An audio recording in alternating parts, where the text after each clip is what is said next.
आज खेरवाड़ा उदयपुर के आदिवासी समुदाय ने एक ऐतिहासिक जीत दर्ज की है, जिसने पूरे भील प्रदेश के आदिवासी को गर्व से भर दिया। 10 जून 2025 को राजस्थान सरकार ने खेरवाड़ा नगरपालिका को रद्द कर उसे पुनः पंचायत में बदलने की अधिसूचना जारी की। यह जीत सिर्फ खेरवाड़ा या राजस्थान की नहीं, बल्कि पूरे आदिवासी समुदाय की है। लेकिन क्या आप जानते हैं कि इस जीत के पीछे कितना बड़ा संघर्ष छुपा है?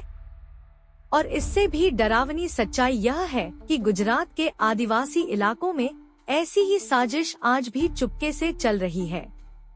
अगर राजस्थान में एक आदिवासी सांसद अपने समुदाय के हक के लिए ऐसा परिणाम ला सकता है, तो गुजरात के 6 आदिवासी सांसद कब तक कुंभकर्ण की नींद सोते रहेंगे? वे कब जागेंगे? क्या गुजरात के आदिवासी समुदाय को भी ऐसी जीत नसीब होगी, या वहां के सभी 6 सांसद इस साजिश को चुपचाप देखते रहेंगे?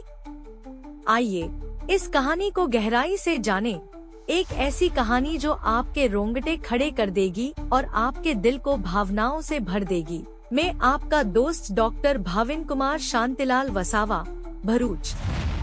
खेरवाड़ा की जंग, संविधान की जीत, साजिश की हार।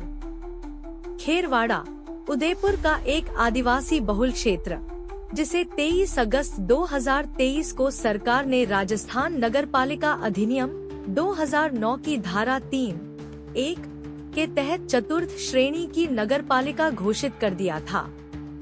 लेकिन यह फैसला संविधान के अनुच्छेद 243 ZC का खुला उल्लंघन था। अनुच्छेद 243 ZC स्पष्ट कहता है कि अनुसूचित क्षेत्रों शेड्यूल 5 में नगरपालिका का गठन तब तक नहीं हो सकता जब तक कि संसद इसकी अनुमति न दे। खेरवाड़ा, जो अनुसूचित क्षेत्र के अंतर्गत आता है, वहां नगरपालिका का गठन करना पूरी तरह से गैर कानूनी था। इसके खिलाफ स्थानीय लोगों ने आवाज उठाई। सलुम्बर और सिमलवाड़ा नगरपालिकाओं को पहले ही निरस्त कर पंचायत में तब्दील किया जा चुका था, क्योंकि वहां भी यही कानूनी उल्लंघन था। सलुम्बर में आदिवासी परिवारों, कांति भाई, BPMM के मांगीलाल ननामा और अन्य कार्यकर्ताओं ने हाई कोर्ट में केस दर्ज किया था। सिमलवाड़ा में भी ऐसा ही हुआ। लेकिन खेरवाड़ा में यह लड़ाई आसान नहीं थी। स्थानीय लोग, विनोद कुमार मीणा और कई अन्य कार्यकर्ताओं ने हाई कोर्ट में इस गैर कानूनी नगरपालिका के खिलाफ याचिका दायर की। राजस्थान हाई कोर्ट ने 13 मार्च 2024 को अपने आदेश में साफ कहा कि जब तक सरकार यह साबित नहीं कर देती कि अनुच्छेद 243 ZC के तहत संसदीय अनुमति ली गई है, तब तक इस अधिसूचना को लागू नहीं किया जा सकता। लेकिन कहानी यहीं खत्म नहीं हुई। इस कानूनी जंग के बीच एक और डरावना सच सामने आया। मासूम ST, SC, OBC बच्चों का भविष्य दांव पर लग गया। बच्चों का भविष्य एक साजिश का शिकार। खेरवाड़ा के इन बच्चों ने नवोदय विद्यालय में ग्रामीण कैटेगरी के तहत फॉर्म भरा था, लेकिन नगरपालिका बनने के कारण स्कूल प्रबंधन ने ग्रामीण क्षेत्र प्रमाण पत्र की मांग की। बच्चे और उनके माता पिता परेशान हो गए। कई कार्यकर्ताओं ने स्वयं तहसीलदार से संपर्क किया और अनुरोध किया कि नगरपालिका निरस्त होने के आधार पर ग्रामीण प्रमाण पत्र जारी किया जाए। लेकिन पंचायती राज विभाग की ओर से अधिसूचना के अभाव में तहसीलदार ने हाथ खड़े कर दिए। जायज भी था, बिना अधिसूचना के वह क्या कर सकते थे। इन बच्चों का भविष्य अंधेरे में डूबने लगा। उनके माता पिता की आंखों में आंसू थे। एक माँ ने कहा, मेरा बेटा पढ़ना चाहता है, बड़ा अफसर बनना चाहता है, लेकिन ये नगरपालिका वाला खेल हमारी जिंदगी बर्बाद कर देगा। यह सुनकर कार्यकर का दिल टूट गया। उन्होंने ठान लिया कि इन बच्चों को न्याय दिलाकर रहेंगे। सांसद राजकुमार रोध एक उम्मीद की किरण बने। कार्यकर ने डूंगरपुर बांसवाड़ा के सांसद राजकुमार रोध जी से संपर्क किया।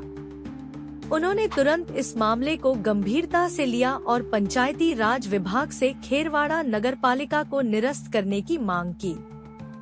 कांति भाई आदिवासी के साथ उन्होंने उदयपुर कलेक्ट्री, हाई कोर्ट और जयपुर तक जाने की तैयारी कर ली और आखिरकार उनकी मेहनत रंग लाई। 10 जून 2025 को खेरवाड़ा नगरपालिका को निरस्त कर पुनः पंचायत बनाने की अधिसूचना जारी हो गई।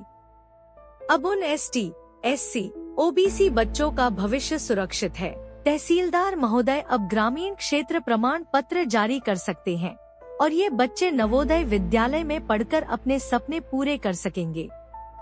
राजकुमार रोत जी को दिल से धन्यवाद। एक सांसद ऐसा भी होता है जो अपने लोगों के लिए लड़ता है। गुजरात में साजिश, क्या वहाँ के सांसद चुप रहेंगे? लेकिन अब बात गुजरात की। गुजरात में भी आदिवासी क्षेत्रों में कई नगरपालिकाएं गैरकानूनी तरीके से गठित की गई हैं, जो संविधान के अनुच्छेद 243 ZC का खुला उल्लंघन है। केवड़िया, नर्मदा, भरूच, दाहोद, पंचमहल, डांग, तापी, नवसारी और वलसाड इत्यादि जैसे आदिवासी बहुल इलाकों में नगरपालिकाएं बनाई गई हैं, बिना किसी संसदीय अनुमति के। यह एक सुनियोजित साजिश है। क्या आप जानते हैं कि इसका सबसे बड़ा नुकसान किसे हो रहा है? आदिवासी समुदाय के बच्चों और परिवार को, उनकी जमीन को, उनकी संस्कृति को और उनके संवैधानिक अधिकारों को। गुजरात में 6 आदिवासी सांसद हैं, जिनमें 4 आदिवासी सीट से जीतते हैं, 1 जनरल सीट से जीतते हैं जो है भरूच की, और 1 राज्यसभा सांसद है, लेकिन किसी में हिम्मत नहीं कि इस साजिश के खिलाफ आवाज उठाए। क्यों? क्या उनके हाथ बंधे हैं या फिर वे इस साजिश का हिस्सा हैं? यह सवाल आपके मन में डर पैदा करता है ना? अगर खेरवाड़ा में यह साजिश नाकाम हो सकती है, तो गुजरात में क्यों नहीं? क्या वहाँ के आदिवासी समुदाय को इंसाफ नहीं मिलना चाहिए? भारत के संविधान का अनुच्छेद 243 ZC और 5वीं अनुसूची शेड्यूल 5 साफ तौर पर कहते हैं कि अनुसूचित क्षेत्रों में नगरपालिका का गठन तब तक निषिद्ध है जब तक संसद इसकी अनुमति न दे। संविधान की धारा 244(1) के तहत 5वीं और 6ठी अनुसूची ग्राम सभाओं को पूर्ण स्वशासन का अधिकार देती हैं। इसके साथ ही पंचायत अनुसूचित क्षेत्रों में विस्तार अधिनियम 1996 पेसा भी आदिवासी क्षेत्रों में उनकी स्वायत्तता की गारंटी देता है। सुप्रीम कोर्ट ने अपने कई ऐतिहासिक फैसलों में इस बात पर जोर दिया है कि आदिवासी क्षेत्रों में उनकी परंपराओं और स्वशासन की रक्षा अनिवार्य है। लेकिन इन सब के बावजूद सरकारें इन कानूनों को ठेंगा दिखाकर आदिवासी समुदाय के हकों का दमन कर रही हैं। और गुजरात में तो यह हद पार कर चुका है, जहां आदिवासी समुदाय के संवैधानिक अधिकारों का सरेआम हनन हो रहा है और सभी दलों के आदिवासी जनप्रतिनिधि इस अन्याय पर चुप्पी साधे बैठे हैं। गुजरात में लोग क्या कर सकते हैं? गुजरात के आदिवासी समुदाय को अब जागना होगा और अपने हकों के लिए आवाज उठानी होगी। सबसे पहले केवड़िया, नर्मदा, भरूच, दाहोद, पंचमहल, डांग, तापी, नवसारी और वलसाड इत्यादि जैसे क्षेत्रों में बनी गैरकानूनी नगरपालिकाओं के खिलाफ हाई कोर्ट में याचिका दायर करें। खेरवाड़ा की तरह एकजुट होकर अपने सांसदों पर दबाव डालें कि वे इस साजिश को रोकें। सामाजिक संगठनों और कार्यकर्ताओं के साथ मिलकर जागरूकता अभियान चलाएं, ताकि हर आदिवासी तक यह बात पहुंचे कि उनके संवैधानिक अधिकारों का हनन हो रहा है। अगर गुजरात के लोग एकजुट होकर यह लड़ाई लड़े, तो वे भी अपने बच्चों का भविष्य बचा सकते हैं और इन गैरकानूनी नगरपालिकाओं को पंचायत में तब्दील करवा सकते हैं। समय है, अब चुप्पी तोड़े और हक की लड़ाई लड़े। 5वीं अनुसूची के क्षेत्रों में पंचायत व्यवस्था, ग्राम पंचायत और उससे भी बड़ी रूढ़िगत ग्राम सभा होती है, न कि नगर पालिकाएं। नगर पालिकाएं शहरी स्थानीय निकाय हैं, जबकि 5वीं अनुसूची का मुख्य उद्देश्य आदिवासी बहुल ग्रामीण क्षेत्रों का प्रशासन और नियंत्रण करना है ताकि उनकी संस्कृति, पहचान और अधिकारों की रक्षा की जा सके। आपके लिए सवाल, क्या आप अभी भी चुप रहेंगे? खेरवाड़ा की जीत एक मिसाल बन चुकी है, लेकिन गुजरात में यह साजिश अभी भी बदस्तूर जारी है।